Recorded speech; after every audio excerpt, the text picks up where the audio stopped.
대부분의 사람들은 영화를 좋아합니다.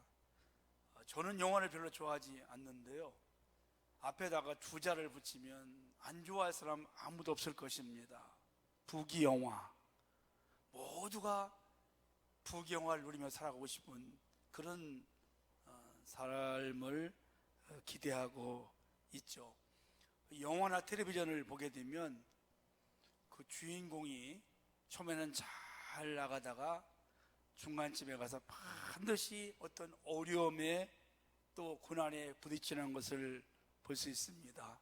그러다가 마지막에는 극적으로 또 반전이 되어서 너무 멋있게 해피엔딩으로 끝나는 그런 드라마들을 우리가 많이 볼 수 있죠. 사람들은 그냥 평범하게 어떤 드라마가 이렇게 끝나는 것보다 중간에 어떤 슬픔이나 고통과 어려움이 있다가 그것이 반전되어서 불행이 행복으로, 눈물이 기쁨으로 바뀔 때 모두가 다 환호하고, 또 그런 드라마가 더 드라마틱한 그런 것을 볼 수가 있죠. 그런 의미에서 이 룻기서는 아주 훌륭한 한편의 신앙의 역전 드라마가 아닐까 이렇게 생각을 합니다. 제가 이제 1장부터 좀 말씀을 나누고 오늘 마지막으로 4장을 마무리를 하는데, 우리가 그 함께 말씀을 나눈 것처럼 처음에 1장은 베들레헴 땅에 나오미 가족이 그래도 잘 살았어요. 하나님을 섬기다가. 그러다가 어느 날 흉년이 찾아오지 않습니까? 그래서 베들레헴 그 떡집이라는 뜻을 가지고 있는데 하나님의 집이다 그런 뜻을 가지고 있어요. 그곳을 그냥 떠났어요. 어디로 갔습니까? 이방 땅 모압으로 갑니다.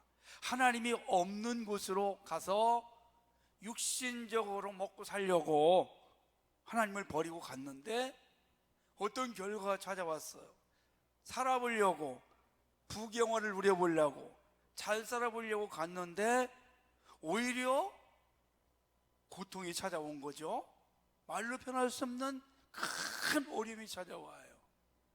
얼마 되지 않아서 남편이 죽고 아들들을 장가보냈는데 둘 다 죽어요. 아이도 없어요. 그리고 얼마 있지 않아서 성경에 보니까 가져갔던 것들 다 없애고 빈털터리가 되었다. 그때 그 내용을 보니까 하나님이 치심으로 하나님이 치셨대요. 그래서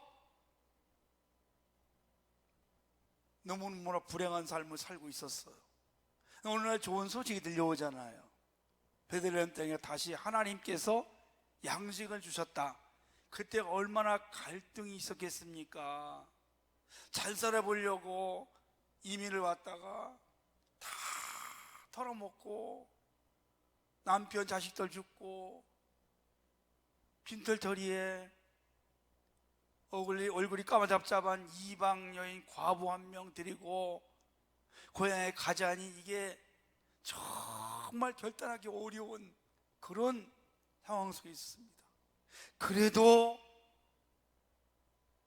돌아왔을 때 하나님께서 그 가정을 지켜주시고 며느리를 통해서 가정이 다시 회복되고 오늘 좋은 남자 만나서 다시금 가문을 일으키며 축복된 인생, 해피엔딩의 인생으로 마무리하고, 그 가문에서 얼마나 위대한 사람이 나왔어. 다윗 왕이 나왔고 예수 그리스도가 탄생하는 축복의 가정이 된 것을 우리가 볼 수가 있습니다. 우리가 그래서 지금까지 말씀을 통해서 얻은 교훈이 하나 있지 않습니까? 좀 어려움이 왔다고, 좀 시련이 왔다고, 좀 문제가 생겼다고 믿음의 자리를 쉽게 그렇게 떠나면 이런 고통이 우리에게도 올 수 있다는 것을 보여줍니다. 믿음의 사람은 시련이 오고 고난이 왔다고, 문제가 생겼다고 세상에 가서 그 문제를 해결하려고 하는 것이 아니라 그 있는 자리에서 믿음의 그 자리를 지키면서 하나님께 간절히 기도하며 하나님의 은혜를 바랄 때 하나님은 절대로 버리지 아니하시고 그 인생을 더 복되게 만들어 주신다는 것을 우리에게 크게 교훈하고 있습니다. 이런 말이 있죠. 유중의 미라는 말이 있습니다. 시작은 힘들고 어려웠어도 마지막은 아름답게 장식하는 것을 바로 유중의 미라고 말합니다. 룻기가 바로 그렇잖아요. 해피 엔딩, 마지막이 너무 아름다워요. 우리 인생도 그렇습니다. 마지막이 아름다워야 됩니다. 마지막에 추한 사람들을 봐요. 마지막에 인생을 마무리할 때 큰 어려움을 남기고 하는 사람도 있더라고요. 우리는 이 과정도 중요하지만 마지막 남길 때, 인생이 끝날 때, 그때 사람들로부터 복된 인생이라고, 참 하나님의 은혜를 날마다 누리면서 살아갔던 삶이라는 그런 고백을 우리가 받을 수 있기를 주님의 이름으로 간절히 원합니다. 자, 그럼 어떻게 우리가 해야 될까요? 오늘 하나님을 떠나 있던 나오미는 기쁜 소식을 듣고 하나님의 그 생명의 양식을 주었다는 말 듣고 돌아왔어요. 돌아왔다. 이 구약에서는 슈브라고 읽었어요. 슈브. 그런 말이 굉장히 많이 나옵니다. 온통 슈브예요. 이스라엘아 돌아와라. 돌아오라는 것. 하나님을 멀리한 사람이 하나님을 가까이 하고 하나님을 떠난 사람이 다시 돌아오기를 원해요. 우리 주님도 늘 문 밖에 서서 두드리노니 그런 말 써요. 우리 마음문을 계속 두드리는 것. 여러 가지 사건을 통해서 두드리기도, 마음에 양심을 주어서 두드리기도 합니다. 돌아오면 해결나는 겁니다. 신약에서는 그 말을 다 쉽게 얘기하면 메타노이아라고 그래요. 메타노이아, 회개입니다.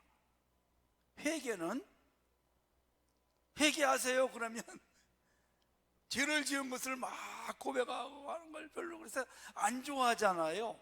그런데 회개는 그런 것이 아니라 회개는 바로 방향을 바꾼다, 그런 뜻을 가지고 있습니다. 내가 지금 가는 길이 잘못되었을 때 바꾸어서 바른 길로 가게 만드는 겁니다. 세상에 발걸음을 향했던 사람이 다시 주님 앞으로 돌아오는 것, 입으로 고백만 하는 것이 아니라 삶의 방향을 하나님이 원하는 곳으로 바꾸어서 가는 것을 말합니다. 나오미는 한 10년 정도 세상에 하나님을 떠나서 살다가 보니까 빈털터리가, 그리고 다시 하나님 어떤 그 축복의 이야기를 들었을 때 과감하게 하나님 앞에 돌이켰습니다. 돌이켰을 때 그때부터 다시 하나님의 은혜가 그 가정에 임하게 된 것이죠. 소망이 없었어요. 왜냐하면은 아무것도 없는 거예요. 며느리가 아침마다 나가서 남의 집에 밭에 가서 이삭을 주워다가 동량을 자기가 받는데 무슨 소망이 있어요? 이럴 집도 없죠, 땅도 없죠. 이 아무것도 없는, 자식이 없어요. 그럼에도 불구하고 하나님께 돌아왔을 때, 하나님을 다시 붙잡았을 때 불가능해서 가능으로, 아무것도 없는 그런 상황 속에서 다시금 회복하는 놀라운 역사가 일어난 줄을 믿습니다. 4장 1절에 보니까요, 이런 말씀이 나와요. 4장 1절 보니까 보아스가 성문을 올라가서 거기 앉아있더니 마침 보아스가 말하던 기업 물을 자가 지나가는지라. 보아스가 이르되 아무개요 이리로 와서 앉으라 하느니 그가 와서 앉으면 했어요. 여기 기업 물을 자, 이게 뭐냐면 나오미와 가장 가까운 친척이 기업 물을 자입니다. 이스라엘은요 고엘 제도라는 게 있었어요. 그게 뭐냐면 다시 되찾는다, 그런 뜻을 가지고 있습니다. 자, 나오미가 이민을 가면서 땅도 팔고 집도 팔고 다 팔았어요. 아무것도 없어요. 빈털터리. 그리고 돌아왔어요. 지금 아무것도 없는 겁니다.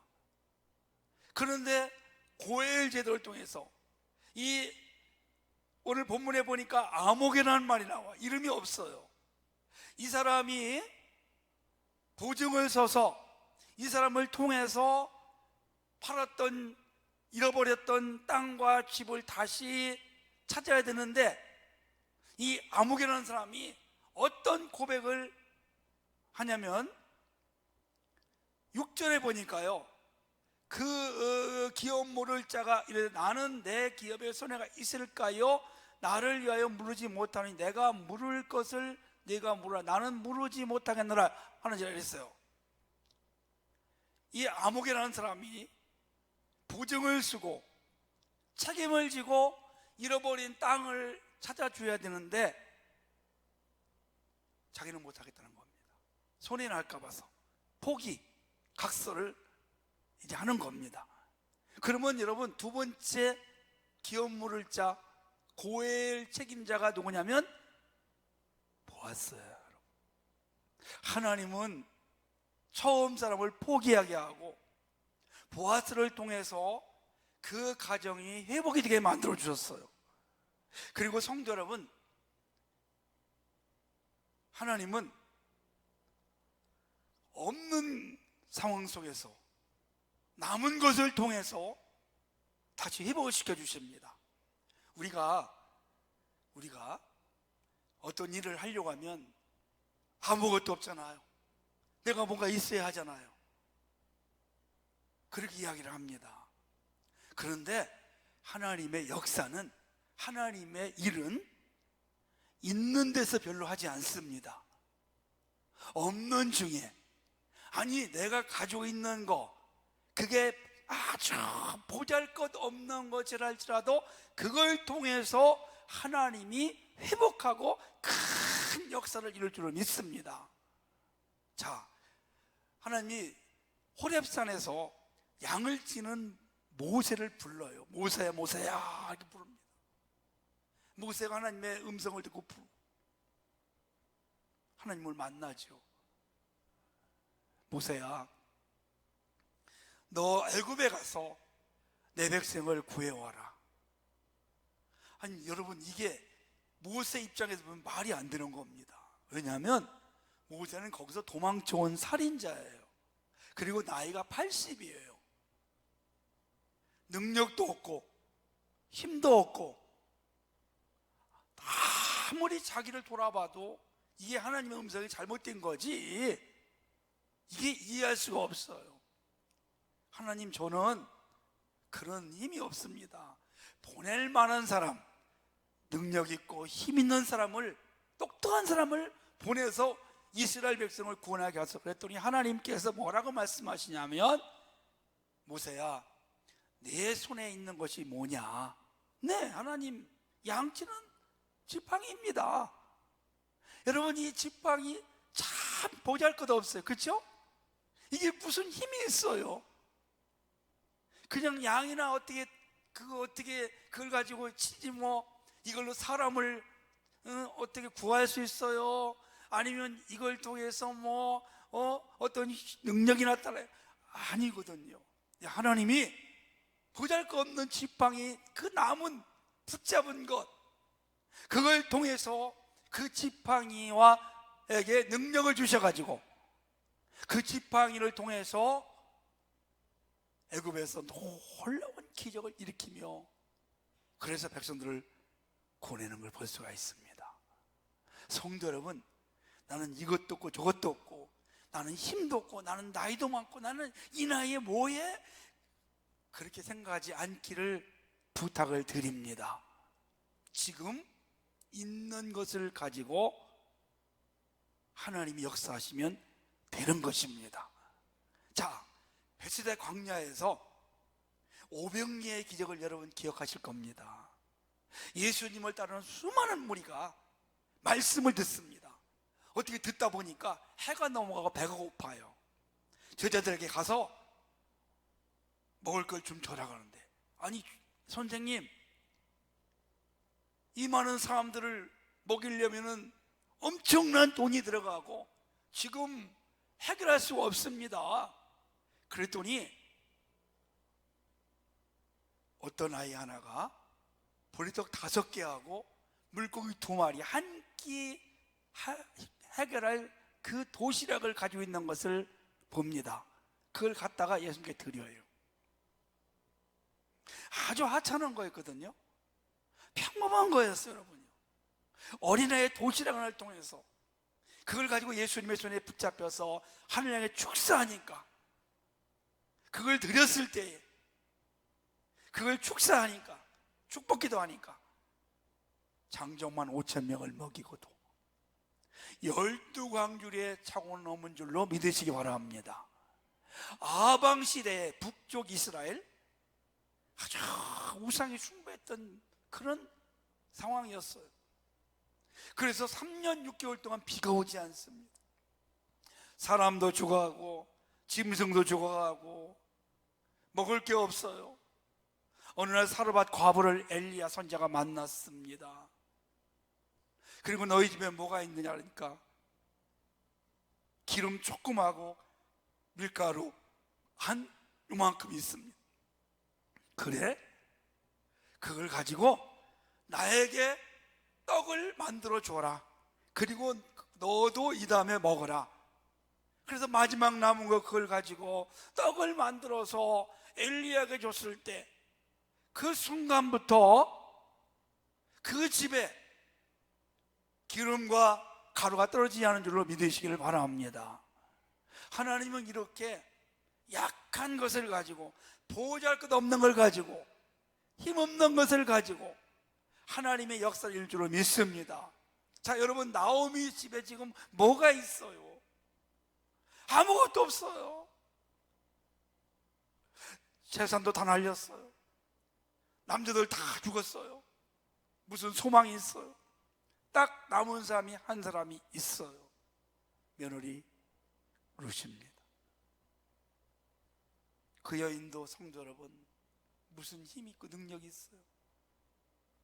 지금처럼 능력이 있어가지고 일해서 돈을 많이 벌고 그런 게 아니지 않습니까? 남의 밭에 가서 이삭을 줘봐야 여러분 며칠이나 먹겠어요? 그렇게 매일같이 살아가는 겁니다.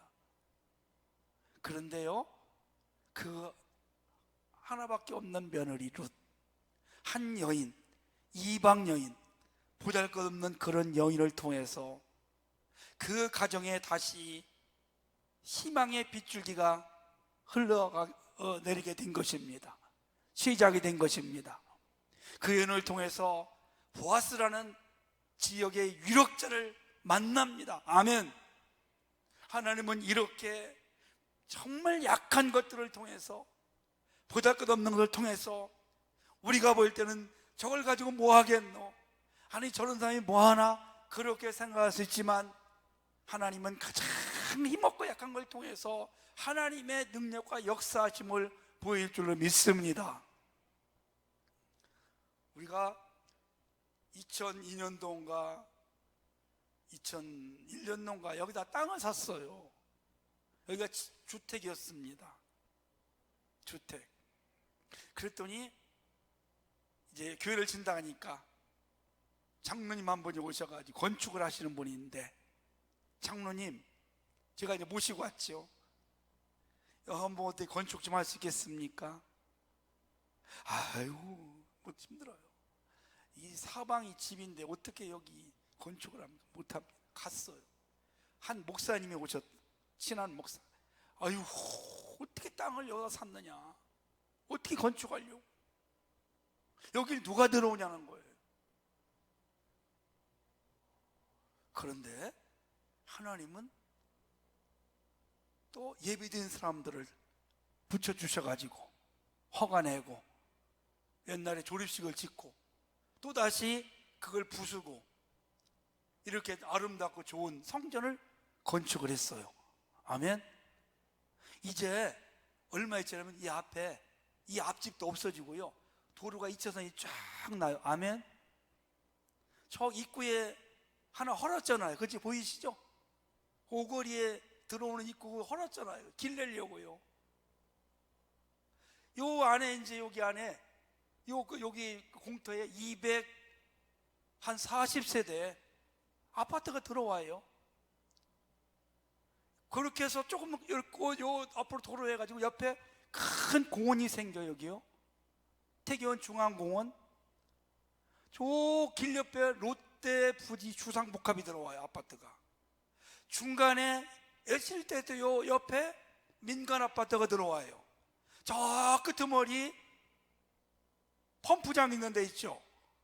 거기에 IT 산업단지가 들어와요. 할렐루야.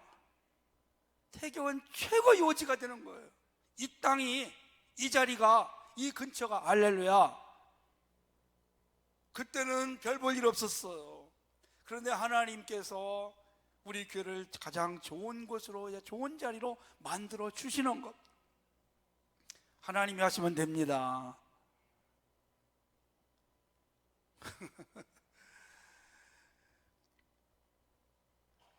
연약한 룻을 통해서 하나님은 그 가정, 쓰러져가는 희망 없는 가정을 다시 살려요.